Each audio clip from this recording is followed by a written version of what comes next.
Hi everyone, hope you're doing well from wherever you're watching this channel, depending on your time zone. Now, Rigathi Gachagua has been so much obsessed by Raila Amolo Odinga. He goes to an extent of even creating a non-existent perception that Raila Odinga is an unwelcomed guest to Mount Kenya region. That narrative is no longer selling in my view. And Mwangi Iria proceeded to meet Raila Amolo Odinga 2 days ago. And after that, he went further to now launch a response to Rigathi Gachagua. According to him, he's coming out clear that he's going to be a Mount Kenya leader of those who are not shareholders in the government. Because now he's convinced that Gachagua is now proved to be the leader of those who have share in the company. So, the company shareholders leader and non-shareholders in the same company. That is the emerging politics in Mount Kenya region. First of all, listen to Mwangi Iria, because he's also responding to a question what Gachagua has been asking, who is Raila Amolo Odinga? And he has an answer to Gachagua, who Raila Amolo Odinga is. Listen to him, then shortly we are going to continue with this conversation. To join me, I am the leader of non-shareholders. Gachagua is the leader of shareholders from today. And I'm saying there will be two groups in Mount Kenya. One led by Gachagua, the shareholders, the other led by Iria. And that was one of the purposes of meeting Raila Odinga today. And I've told him clearly as so. I also want to speak to this issue of Gachagua always abusing Raila Odinga and trying to create a wedge between Kikuyus and Luos. Rules are our friends. Karaji's are our friends. All communities are our friends. And I am not going to accept a situation whereby the leader of some few shareholders is telling us that Luos are our enemies. This business of always abusing Raila, when we start asking for our share of cake, some few elected Mount Kenya leaders always come back and they always tell us about Kemondo, they tell us about Mwendawazimu, they tell us about everything.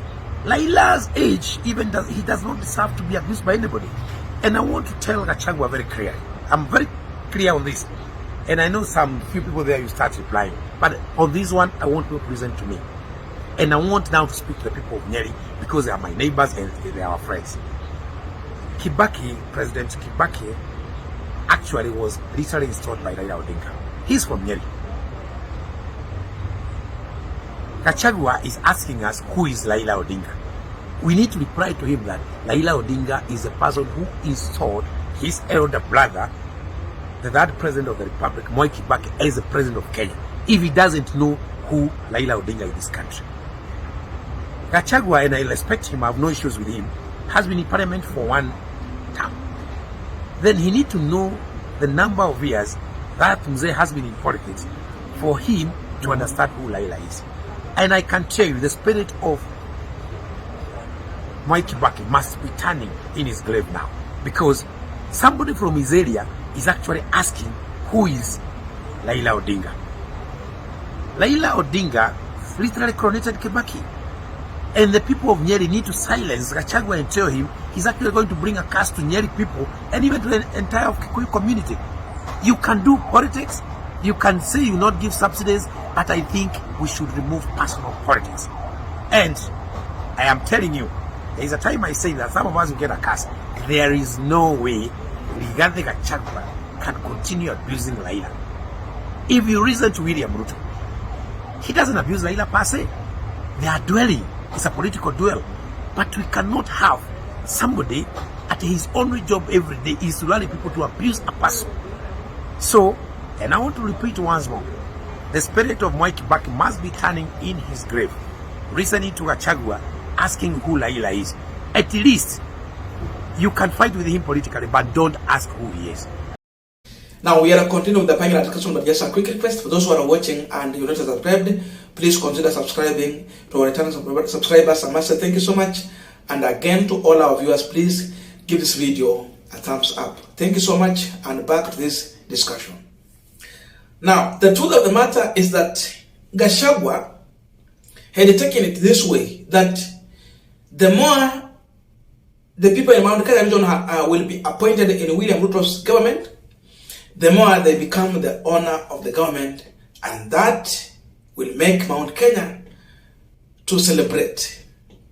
That means Mount Kenya has share in the government. But that is not the reality. The truth is that those who get position through appointment in Kenya Kwanza government are the one who are going to enjoy. That does not mean that everyone in Mount Kenya region will get job or will benefit from this government. So that is the first message Mwangi wa Iria is trying to bring out.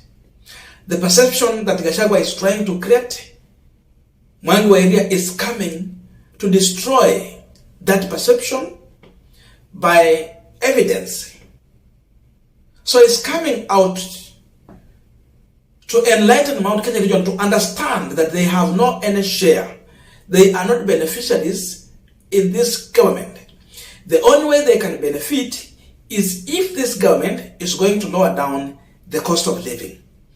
As long as they don't lower down the cost of living, even if they will appoint 1,000 people from Mount Kenya region, even if the entire cabinet will come from Mount Kenya region, and those will serve in the parastatals, still, Mount Kenya will have nothing to benefit. Electorate will have nothing to benefit. The only way they will benefit is by joining what Raila Odinga is pushing for. Number one, cost of living. So it is high time Mwangi wa Iria is telling Mount Kenya region to continue coming out in their numbers and associate themselves with what Raila Odinga is pushing for by joining demonstration to call upon this government to reduce the price of unga, to reduce the price of fuel. Remember, they are celebrating, those leaders in Kenya Kwanza, that now we have the shipment of oil which has arrived in this country. There's now fuel here. But in as much as they're celebrating, what they're not telling their supporters is that the price of fuel, it will not go down. They're bringing this fuel in a 6-month loan, which will mature, then they will need to pay. In as much as they think that they're not using dollars to pay, we understand after 6 months, they will need to pay that loan in terms of dollars. That's a message they will not tell their supporters. So in as much they were there celebrating, I saw Malala and the other people celebrating. What Mount Kenya region and the entire country need to know is that that price of fuel will not go down. So Mwangi wa Iria is bringing this message clear here. In as much Ruto will not bring down the cost of basic commodities, this is not day to day, Mount Kenya has nothing to celebrate about, and they have no any share in this government. That's why he's saying that he will be the leader of non-shareholders in the company, while Gachagua will be the leader of shareholders in that government. So it comes out clear, and that is a better counter narrative to what Gachagua is trying to sell. When Uhuru was in power, Mount Kenya had a lot of contracts in the government. People of Mwea irrigation, they were able to sell their produce to government institutions. Right now, Ruto came in power and they removed that privilege. They are no longer selling direct. And in fact, 1 kg of rice was going for about 70 shillings because they were selling direct. As of now, it will not go. So he's coming out telling them that, look here, you were benefiting before, but those privileges where you could sell direct is no longer there.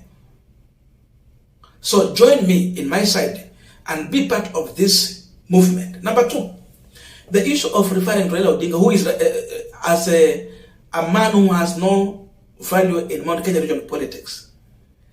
He's coming also to destroy that. He's bringing in the issue of Kibaki. For those who remember, in 2002, Raila came out and said Kibaki Tosh. So he became the kingmaker of Kibaki presidency. Kibaki is coming from same county where Gachagua is coming from. So before the entire Mount Kenya region asks who's Raila Odinga, then the Nyeri people should be answering to the entire country who Raila Odinga is. Like, if it were not for Raila Odinga to say Kibaki tosha, there was no way Nyeri will have one of their own becoming the president. So Mwangi wa Iria is also damaging the narrative from Gachagua to refer to Raila Odinga as the detractor of the mountain. Raila made Kibaki the president. So Raila has a value in the Mount Kenya region politics. So it might, in as much you would want to demonize him, it might not work, because we have some people who will come out and tell the truth. And the man who is ready to say that, to tell that truth to the community, is one Mwangi wa Iria, who is coming out clear to now sell that narrative to the electorate. Because you see, Raila Odinga got close to 2 million votes according to Azimio numbers. But the Kenya Kwanza side would not want that one to come out. So, Mwangi wa Iria is coming out to tell them, look here, Raila has value in Kenya, in Mount Kenya region politics. And that can be damaged if you will try to sell out this narrative of explaining who Raila Odinga is, the value of Raila Odinga in Mount Kenya regional politics, the value of Rigathi Gachagua and William Samoei Ruto at large. So compare that. Then at the end of the day, you'll make a decision. Right now, associating yourself in Kenya Kwanza politics is a big problem, because they are failing the country in terms of delivery. So if you align yourself with Kenya Kwanza, you become a loser. That's why Mwangi wa Iria will not want to align himself with the Kenya Kwanza. You'd rather be in Azimio side so that you become the fighter of the oppressed. So that now you are fighting with those who have been oppressed with high cost of living. And in 2027, he will have a chance in Kenyan politics. I don't know your views, but let us meet in the comment section for continuation of this conversation. Thank you, and see you in our next video.